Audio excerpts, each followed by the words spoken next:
Hello everyone, welcome back to my channel. This is a class for economics major second semester and on macroeconomics. This is part 4 of national income. Part 1, part 2, part 3 I did, and I think you have gone through the classes. So a little bit portion of the syllabus was left. Today I am going to finish that thing, and this will be the end part for degree classes, but the same classes, same videos will be helpful for HS. For HS they need additionally problem solving, so I will be coming up with another additional video with this of national income, where we will be solving some problems. You people can also see that video, so that if question come regarding problem solving, you can do there. It's easy. We have gone through the steps. From the steps we will be solving the problems. So a little bit portion was left, as I said, and that thing we will be finishing here. So probably this will be a small class. So today we will be discussing about the difficulties of calculating national income. Additionally, I have not written it here. Additionally, we will be discussing what problems the developing countries face while calculating national income. So that will be our topic of discussion today. So let us directly go to this. So difficulties. Now, if we talk about difficulties, see, the first difficulty which I have already written, so that it don't consume time, the first difficulty is definition of nation. So in national income accounting, we go beyond the geographical boundary of nation. What is nation in political science and what is national income in economics, that actually crosses the geographical boundary. We have seen while calculating national income that net factor income from abroad is measured. That means we have to, with simple example, a citizen of one country but residing in other country and working there, his income is this country's income. So there is the problem, because monitoring or taking account of what the person is earning in other country is to some extent difficult. So this is the first problem which while estimating national income. Then choice of goods. I have already said those goods who have monetary value, goods or service, whatever, which has monetary value, you should include in national income accounting. So say for example, someone produces this marker, so this will be calculating national income. I am teaching in a college, so my service will be a part of national income. But see, there is a great portion where the service or good, basically the service is not valued. There is no money value of that. Say for example, one lady working as a caretaker in an orphanage, she will be getting some salary, say 10,000. 10,000 is the salary of that lady for working as caretaker in an orphanage. But your mother is also taking care of your home. My mother is taking care of my home. Now, in that case, you are not paying, or your father is not paying anything to your mother. So that service is difficult to be monetized. So that is a problem. In this way, a large section of service which is done or rendered out of care, out of love, is not included in national income accounting. But that is equally important, and that is also very hard and difficult. Then we come to choice of method. There are several methods. You have your income method, expenditure method, product method. I have explained. Now, what method to be adopted? That will be a problem for the estimators of national income. Now, the basic solution is that what kind of data are available to you in a country. If basically in developing country the expenditure method is not preferred. Why? Because data are not so clearly available regarding your expenditure.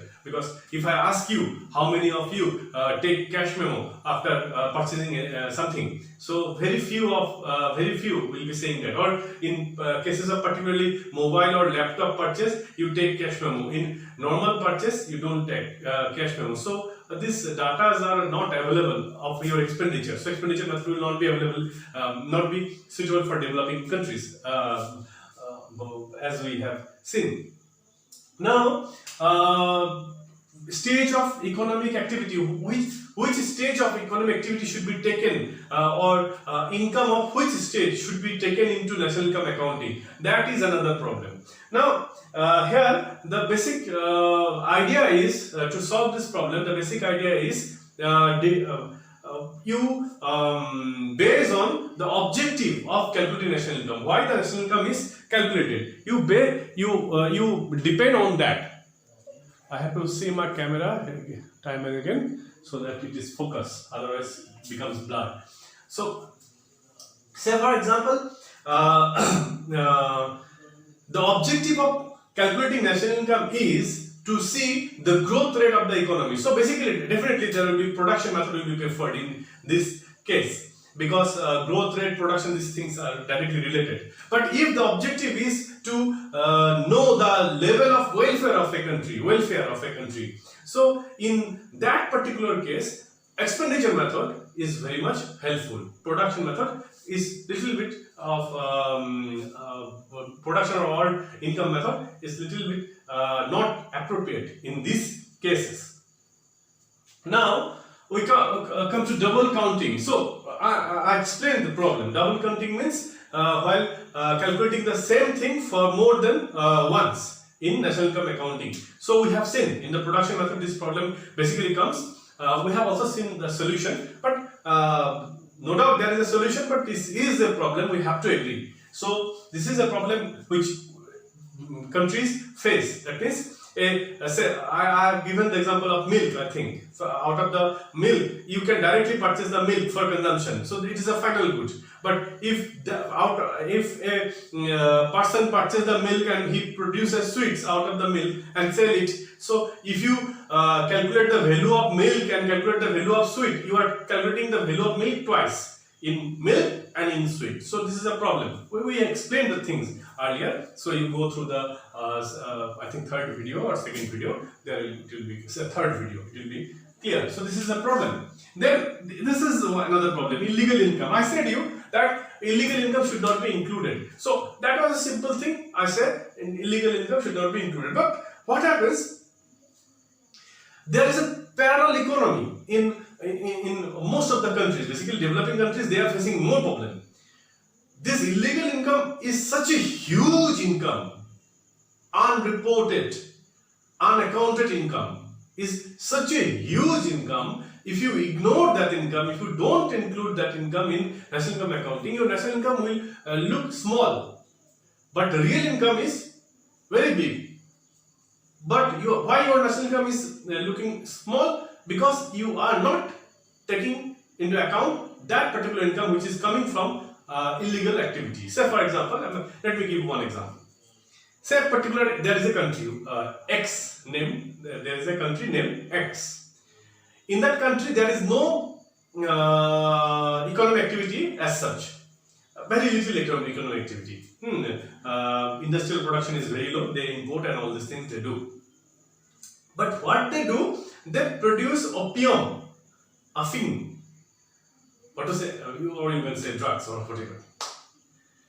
Now, they produce that thing in such a huge quantity, okay, due to their setup, whatever illegal setup or whatever uncontrolled lack of government control and all, they cultivate that opium, poppy seeds. Poppy seeds we use in Bengali or Assamese we call posto. It looks like mustard seeds. We eat it. It's a thing which is sold in the market. It's legal. But out of that poppy flower, opium is produced, and that opium, from that opium, drugs and all this type of things are made, which is very much injurious to health, and that's why that is completely illegal. Now, the thing is that a particular country, I said X, it is producing that thing. They are cultivating that, and out of that they are getting huge amount of money. Now they cannot show that money as their income, because in international community they will be blamed for doing that particular activity. Okay, so their national income will look very small, but out of the illegal income they are getting huge. Their income is more. So that is a problem. This is just an example. Like that, there are so many examples. Non-availability of data in many cases. Basically, in case of small production, small farmers, they don't keep record data. This is one of the biggest problem in the developing countries. Maintaining record is very rare in these countries. But they do. They produce, they sell, they get money, they eat, they consume, finish.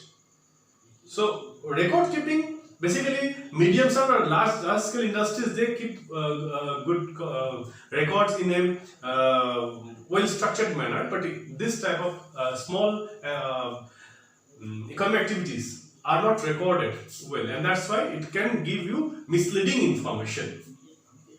Non-monetized sector. There may be basically this is a problem of developing countries also. So there may be a sector which is non-monetized. That means you don't depend on money. Directly you go for barter exchange. You take something and give something. That may happen. Okay. Or a major portion of the produce is consumed by the producer. Now, when you ask that person, what is your income? He will say, my income is this much. Say 20,000. But what happens? He has consumed his product out of 30,000 and sold 20,000. Are you getting my point? He produced something, consumed a part and sold a part. The consumption was worth of rupees 30,000 and what he sold is worth of rupees 20,000. When you ask what is your income, he is saying you 20,000. He is not saying you what he has consumed, because he thinks this is not his income. So this is non-monetized. That means a major portion do not go to the market, self-consume. So that is a problem in national income accounting. And so there are few more problems you go through. As I said, we are following R. Paul. Now, what about the developing countries? Now, what particular type of problem developing countries are facing? So, same these problems. The first problem is common. A large portion of the produce, particularly agriculture sector, is not brought to the market for sale. That is consumed by the producer. Then people are socially backward in developing countries. Basically, people are socially backward and they are superstitious too. So when you go for asking what is your income, they may be afraid of you. In many cases, examples are there. People attack the investigators because of fear. Why they are asking the thing? What they will do with this? So that are things happen in developing countries. This is additional problem. Most of the people do not keep record. You ask anyone, a mechanic, how many car you have attended and what is the amount of income. Sometimes they will say, no, I don't know. Today what you earn, he will say, but in 1 month whatever you have earned, sometimes he cannot say. In 1 year you forget about the data. So these are the problems. By industrial origin, while I saying about the steps of national income calculation, I said primary sector, secondary sector, tertiary sector. You distribute the population like that. But what happens in developing countries? A person is a farmer in the morning. He goes to the field and do agricultural activity.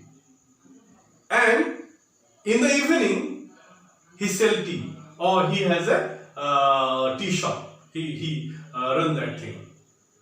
Okay. Or a person may be working in industry. Okay. In the evening, he catches fish. So what you will call him? A fisherman. He catch fish and sell it in the market. So a fisherman or a labor, industrial labor. So that type of problems, people are involved in multiple occupations. So that type of problems occur. Then there is a lack of trained and skilled staff for collecting the data, because data collection is also a difficult task. People say something, real fact is something else. So this is an art, and there should be well-trained personalities who are going to collect the information, and accordingly it should be processed. So in developing countries, there is a lack of that thing also. So these are the additional problems developing countries are facing. So whatever question come, whatever I said now, these are additional problems to developing countries. These are the difficulties we face in calculating national income in as a whole. Now, this is the end of our national income unit.